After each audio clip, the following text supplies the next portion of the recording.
галимнәрне юктан бар кылып, безләрне халык иткән, тәрбияләгән Аллаһ Раббыбызга барча хәмид сәнәләребез, улуглау мактауларыбыз булсын. Шәһадәт китерәмен, Аллаһтан башка гыйбадәт кылырга лаеклы зат юктыр. Аллаһ бар, Аллаһ бер. Һәм шәһадәт китерәмен, Мухаммад ибн Габдуллаһ Аллаһның хак илчесе, тугры пәйгамбәре һәм шәриф булган кулыдыр. Аллаһ аңа, аның гаиләсенә һәм аның сахабаларына салават шәрифләрен насип әйләсә иде. Аллаһ Раббыбыз изге китабында әйтте: "И иман китергән бәндәләр, Аллаһтан хакыйкый тәкъвалык белән куркыгыз һәм бары тик мөселман булып кына үлегез" диде. Әмма бәъд, мөхтәрәм җәмәгать, мин сезгә күпләрегез ишеткәндер дә булгандыр, укыганнары да булгандыр, бер танылган бер аят турында сөйләп узасым килә. Ул да булса, ул аят пәйгамбәребезнең йомшаклыгы турында сөйли торган аят. Иң элек без белеп торырга тиешбез. Пәйгамбәребезнең тормышы дәвамында берничә сугышлар булды. Һәм шул сугышлар арасында Ухуд сугышы пәйгамбәребез өчен аеруча авыр булды. Чөнки ул сугышта аның 70-тән артык сахабасы шаһид булдылар. Аның абыйсы, яраткан дядясы Хәмзә бин Абдул-Мутталиб ул сугышта вафат булды. Аны мыскылладылар. Һәм шуңа пәйгамбәребез дә саллаллаһу алейхи ва саллям аңа менә шушы сугыш һәм сугыштан соң килгән шушы нәтиҗәләр аңа бик авыр килделәр. Һәм менә шул аятлар турында, менә шул вакыйга турында сөйләүче аятлар, Әл-Имран сүрәсендәге аятлар, шул аятлардан соң Аллаһы Тәгалә пәйгамбәребезгә үзенең киңәшләрен бирә. Үгит насихатын әйтә. Һәм Аллаһы Тәгалә Әл-Имран сүрәсенең 159-нчы аятында әйтә: فبما رحمة من الله لنت لهم ولو كنت فظا غليظ القلب لانفضوا من حولك فاعف عنهم واستغفر لهم وشاورهم في الأمر فإذا عزمت فتوكل على الله إن الله يحب المتوكلين. Ey Muhammed, Allah'ın rahmeti bilen gine sin ümmetine şefkatli buldun. Eğer de sin naşar sözlü, katı көңелле, katı бәгырlе булган булсаң, синең тирәңнән кашып бетерләр иде ди. Сахабаларның хата эшләүләрен гафу ит һәм алар өчен Аллаһыдан ярлыкауны сора. Һәм зур эш булса, тормышыңда нинди дә булса зур эш килеп чыкса, алар белән киңәшләш һәм шул эшкә әгәр дә ниятең булса, шул эшне эшләргә ниятләсәң, Аллаһка тәвәккәл ит. Аллаһ әлбәттә үзенә тәвәккәл итүчеләрне яратадыр дип әйтә. Һәм галимнәребез бу аят турында сөйләгәндә безгә күп кенә хикмәтләрен аңлаталар. Һәм беренчесе, алар әйтәләр, кешенең ди йомшак күңелле, тәмле телле, рәхимле, шәфкатьле булуы ул Аллаһы Тәгаләнең бүләге ди. Аллаһның рәхмәте. Син ничек кенә яхшы булсаң да, синең әти-әниең сиңа нинди генә күркәм тәрбия бирсәләр дә, Аллаһы Тәгалә әгәр дә сиңа күңелеңә тәүфиq бирмәсә, һидаят бирмәсә, әгәр дә Аллаһы Тәгалә сиңа рәхимлелек хисләрен бирмәсә, нәрсә генә эшләсәң дә син аңа ирешә алмаячаксың. Ни өчен? Чөнки бу сүзләрне Аллаһы Тәгалә кемгә әйтә? Кешеләр арасында иң хәерле кешегә, Пәйгамбәребез Мухаммадка, үзенең иң хәерле мәхлугына. Нәрсә ди? Әгәр Аллаһ рәхмәте белән генә син аларга йомшак булдың, шәфкатьле булдың дип әйтә. Һәм шуңа мөхтәрәм җәмәгать, галимнәребез әйтәләр, Аллаһ рәхмәте белән Пәйгамбәребез ди, ул ди, начар сүзле булмады, каты бәгырьле булмады дип әйтә. Андый булган булса, кырыеннан таралышып бетәрләр иде дип әйтә шушы галимебез. Шулай ук галимнәребез әйтә, менә уйлап карагыз ди. Аллаһы Тәгалә бу аятта Пәйгамбәребез турында әйтә. Һәм синең кырыеңнан таралышып бетәрләр иде ди. Кемнәр таралышып бетәләр? Бәну Исраил кавмымы? Курайш кабиләсеме? Яки башка төрле Римнан килгән кешеләрме? Юк, иман китергән сахабалар кашышып, таралышып бетәрләр иде синең кырыеңнан дип Аллаһ Тәгалә әйтә. Димәк, моның мәгънәсе Аллаһ илчесе Пәйгамбәребез Мухаммад хак сүзләрне җиткерсә дә, Аллаһы Тәгаләнең аятларын китерсә дә, хаклыкка өндәсә дә, әгәр дә ул рәхимсез булган булса, каты бәгырле булган булса, кешеләрне кашырып бетерер иде. Ни өчен? Чөнки кеше андый каты бәгырлеләрне яратмый. Шулай ук сахабалар безнең арабызда иң хәерле кешеләр, иң хәерле тукым дип атала, наилучшее поколение, это сподвижники. Һәм алар да иман китереп тә, Аллаһы Тәгаләнең һәм Пәйгамбәребезнең сүзләрен аңлап та, әгәр дә алар Мухаммад саллаллаһу алейхи ва салламнан күргән булсалар катылык, алар таралышып бетәрләр иде дип әйтә Аллаһ Тәгалә. Алар китерләр иде ди. Һәм шуңа мөхтәрәм җәмәгать, менә шушы Аллаһ илчесенең сыйфаты ул һәр вакыт актуаль булып тора, мөхтәрәм җәмәгать. Ул һәр бер вакыт безгә кирәк булып тора. Заманалар ничек кенә үзгәрмәсен, нинди генә техник прогресслар килеп җитмәсен, нинди генә халыклар арасында яшәмәсәң дә, ул һәр вакыт сиңа кирәк булачак. Һәр вакыт синең тормышыңа инде кирәк булачак. Һәм шулай да Пәйгамбәребез дә саллаллаһу алейхи ва саллям менә аның тормышын әгәр дә укысак, аның сирасын өйрәнсәк, без күрербез, ул бер кашанда үзе өчен үч итмәде. Бер кашанда үзе өчен ачуланмады. Аның ачуланган бөтен вакыйгалары ул Аллаһ хакы өчен иде. Ул дин хакы өчен иде. Ул мөселманнарның хакы өчен иде. Үзе өчен үч алмады. Үзе өчен ачуланмады. Укып карабыз хадисләр, бер бәдәви килеп Пәйгамбәребезнең түшеннән тутып селкетеп, "Эй Мухаммад, миңа да садака бир" дип әйткәне.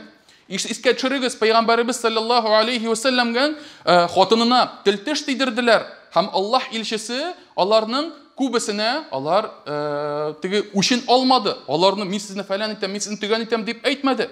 Шулай хатыннары да кай вакыт Пәйгамбәребезгә үзенең характерларын күрсәттеләр. Шулай да Пәйгамбәребез "Ах син фәлән, ах син төгән" дип хатыннарын дөмбәсләмәде. Һәм шуңа мөхтәрәм җәмәгать, Аллаһ илчесенең хылкы, кешегә карата булган рәхимлелеге ул һәр беребез өчен үрнәк булды. Һәм менә шушы аят, мөхтәрәм җәмәгать, Аллаһ рәхмәте белән син йомшак булдың, әгәр дә каты сүзле, начар сүзле, каты бәгырле булсаң, таралышып бетәрләр иде дигән сүзләрне әйдәгез, Аллаһ илчесенә генә түгел, калган кешеләргә дә куеп карыйк.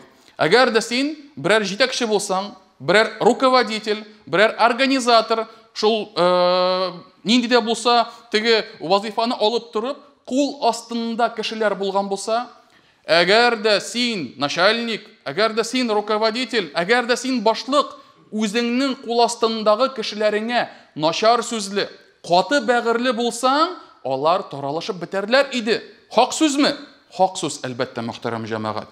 Һәм иң беренчесе без аңларга тиешбез. Аллаһы Тәгалә сиңа нинди генә вазифа бирмәсен, синең кул астыңдагы булган хезмәткәрләр, эшчеләр, работники, алар синең кулларың түгел.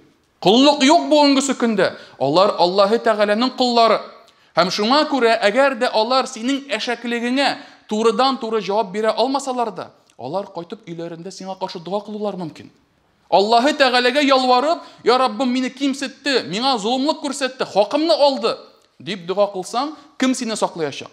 Кем сине шушы Аллаһы Тәгаләнең ачуыннан саклап калачак, сиңа протекция бирәчәк? Беркем дә һәм бер нәрсә дә. Һәм шуңа мөхтәрәм җәмәгать, менә шушы җитәкче әлбәттә менә шул хакта истә тотырга тиеш. Мин әйтмим, хәзер ул йомшак булып, нетребовательный, бөтен кешегә елмаеп, "Ярар, килдеңме эшеңә? Соңга калдыңмы? Ярар, иртәгә соңга калма инде" дип елмаеп йөрсә, әлбәттә эш бармый. Кайсы бер җирләрдә ул кырыслык та күрсәтергә тиеш. Ләкин кырыслыгы Аллаһы Тәгаләнең куйган шикләреннән чыгарга тиеш түгел. Һәм кеше белән сөйләшкәндә дә ул ни өчен шушы ниткәнен, эшләгәнен аңлатып күрсәтергә тиеш, мөхтәрәм җәмәгать. Һәм шуңа менә шушы аят ул җитәкчеләргә дә туры килә, мөхтәрәм җәмәгать. Һәм шулай ук, әгәр дә без бу аятны дусларга юнәлсәк, әгәр дә нинди дә булса якын кешеләргә юнәлсәк, әгәр дә син дус, друган, кореш, братан, әгәр дә син каты сүзле, начар сүзле, каты бәгырле үз дусларыңа булсаң, синең кырыеңда бер дустың да калмас. Кашып бетәрләр, таралышып бетәрләр. Һәм шуңа мөхтәрәм җәмәгать, менә Аллаһ Тәгалә Пәйгамбәребезгә былай дип әйтә: "Васбир нафсака ма'аллазина яд'уна раббахум билгадати вал-ашiyyi юридуна ваджха." Син, эй Мөхәммәд, син сабыр бул. Аллаһы Тәгаләгә, Раббыларына дуа кылыш иртән һәм кичен дуа кылып, аның рәхмәтенә, аның ваджһына өметләнүче кешеләр белән сабыр бул дип әйтә. Һәм шуңа күрә кем белән генә дус булсаң да белергә тиешсең, идеаль кеше юк. Һәрбер кешенең бар үз кимчелекләре, бар үзенең нинди дә булса теге тараканнары дип әйтик инде. Әйме, әгәр дә син кеше, якын кешең, дусларың һәр хаталанган сайын аңа кылыч белән шал, кырыеңда бер дустың да калмаячак. Китәчәкләр, кашып бетәчәкләр. Бу һәрбер хаталанган сүз өчен хәзер бу миңа ташлар яудыра, әшәке сүзләр нитә һәм катылык күрсәтә. Нәрсәгә кирәк миңа андый дус? Дус наоборот, ул ничектер теге поддержка бирергә, иманны күтәрергә, ныгытырга, дуслык хисен булдырырга тиеш. Бу наоборот үзеннән читкә генә этәрә дип, аның кашышып бетәрләр иде, мөхтәрәм җәмәгать. Һәм шуңа күрә дуслык эчендә дә кеше менә бу хакта исендә тотырга тиеш. Фаззан галидал калб дип әйтә Аллаһ Тәгалә. Ягъни начар сүзле, авызыннан чыккан сүзләре начар һәм кешене төшенкелеккә китерә торган сүзләр булмасын ди. Һәм каты бәгырле, каты күңелле, аңламый торган, хәлгә керми торган андый кеше булмасын дип әйтелә аятта. Шулай ук мөхтәрәм җәмәгать, ир кеше, ягъни ир белән хатын арасы. Син ир кеше, әгәр дә син хатыныңа карата каты сүзле, начар сүзле һәм каты бәгырле булсаң, синең хатының син белән зак тора алмаячак. Я ул анда, белмим инде, нервларны түзә алмыйча инде кабергә кирип ята, я ул бөтенләй синең яныңнан качып китәчәк. Һәм шулай хатын кызда, нәкъ шулай. Монда юк только в одну сторону, игра в одни ворота юк монда. Только муж должен, только муж гына шундый булырга тиеш. Ә мин хатын кыз, нинди теләсәм сүзләрне әйтәм, он все равно стерпит, все простит. Алай түгел. Бу зур гаделсезлек. Һәм шуңа күрә хатын кызда иренә әгәр дә каты сүзле, начар сүзле, каты бәгырле булса, ул җәмәгать ире аның белән зак тора алмаячак. Һәм шулай ук әгәр дә алай әйтсә, я ире аның кабергә кирип ята, я ул бөтенләй кашып ташлап китәчәк икенче бер җиргә. Икенче бер җирдә үзенә тынычлык эзләячәк. Һәм шуңа мөхтәрәм җәмәгать, ул хәтта тормыш тәҗрибәсе күрсәтә. Хатын кызлар, алар ирләренә поддержка бирүче, үзенең самооценкаларын күтәртүче бер ярдәмче булырга тиешләр. Кайткач та өйгә, ир бәлки көне буена эштән арып кайткандыр, чөнки ул гаиләне туендыра, зарплатасын алып кайта, хатынын карый, балларын карый, ашата, киендерә һәм башкасы. Кайткач та бер елмаймыйча, бер матур сүз әйтмичә, утыртып ашатмыйча, гел претензиялар, гел ниләр җибәрү җәмәгать, ул ирнең яхшыга үзгәрүенә сәбәп булмый. Наоборот, ире аска тәгәрәячәк. Икенче көнне ул бәлки соңрак та кайтыр. Өченче көнне бөтенләй кайтмаска мөмкин. Үзең яшә дип әйтергә мөмкин, мөхтәрәм җәмәгать. Һәм шуңа күрә ир дә, хатын да бер-берсенә карата яхшы сүзле, тәмле телле була белергә тиешләр. Ире дә матурым, син матур шуны, син гүзәлсең дип комплимент ясамаса, ул дөрес түгел, мөхтәрәм җәмәгать. Дөрес түгел. Һәм шуңа күрә хатын күңелен күреп, һәм хатыны да ир күңелен күреп яшәсәләр, ул вакытта тормышыбызда чыга торган күп кенә проблемаларны шишеп була. Һәм Пәйгамбәребез безгә бер киңәшен бирде. Пәйгамбәребез әйтә: "Мөмин ир мөминә хатынга нәфрәт белән карамый" дип әйтә. Әгәр дә шул мөминәнең берәр җире аңа ошамаса, берәр җире белән недовольный булса, аңа башка яклары ошый дип әйтә. Монда әлбәттә сүз ир белән хатын турында бара. Син өйләнгәндә үз ихтыярың белән өйләндең, үзең сайлап алдың, матурлыгы, сөйләшүләре, күңеле һәм башкасы, шуңа гашыйк булып өйләндең. Һәм шуңа күрә яшәү рәвешендә, яшәү дәврендә ниндидер җитешсезлек килеп чыкса да, ул кайсы бер вакытларда күрмичә калырга яхшырактыр сиңа. Ишетмичә калырга, әйтмичә калырга сиңа хәерлерәктер. Һәм шуңа мөхтәрәм җәмәгать, идеаль кешеләр юктыр. Ирләр дә идеал булган ирләр юк. Хатын-кызлар да идеал булган хатын-кызлар юк. Һәм шуңа күрә җитешсезлекләрне матур итеп үзгәртүгә әгәр тырышсаң, яки ул якларны күрмичә торып, сабыр итеп башка якларны күрергә тырышсаң, тормыш һичшиксез бик тә матур булачак, тәмле булачак, мөхтәрәм җәмәгать. Һәм шуңа күрә һич тә уйламагыз. Миндә генә проблемалар, без генә талашабыз, без генә скандал була, без генә шулай дип тормышта. Юк, бөтен кешедә була ул. Хәтта пәйгамбәребез дә хатыннары белән кайсы бер вакытта сүзләнеште. Кайсы бер вакытта аңа нәрсәдер әйттеләр, ачулык күрсәттеләр, характерларын күрсәттеләр. Аңа карап пәйгамбәребез саллаллаһу алейхи ва саллям ни кулын күтәрмәде. Бар кайтып кит, әтиләреңә, әниләреңә талак булды сиңа дип кайтарып җибәрмәде. Пәйгамбәребез саллаллаһу алейхи ва саллям ул проблемаларны шишергә ашыкты, сөйләште, фикер алышты һәм кайсы бер вакытта хәтта уйнап көлеп күңелләрен күрде. Һәм шуңа мөхтәрәм җәмәгать, ир дә, хатын да бер-берсенә карата тәмле телле һәм йомшак йөрәкле булырга тиешләр. Шулай ук әти кеше, отец, ул балаларына карата каты бәгырле булма, начар сүзле булма дигән сүзләр Коръән аятлары әтигә дә туры килә.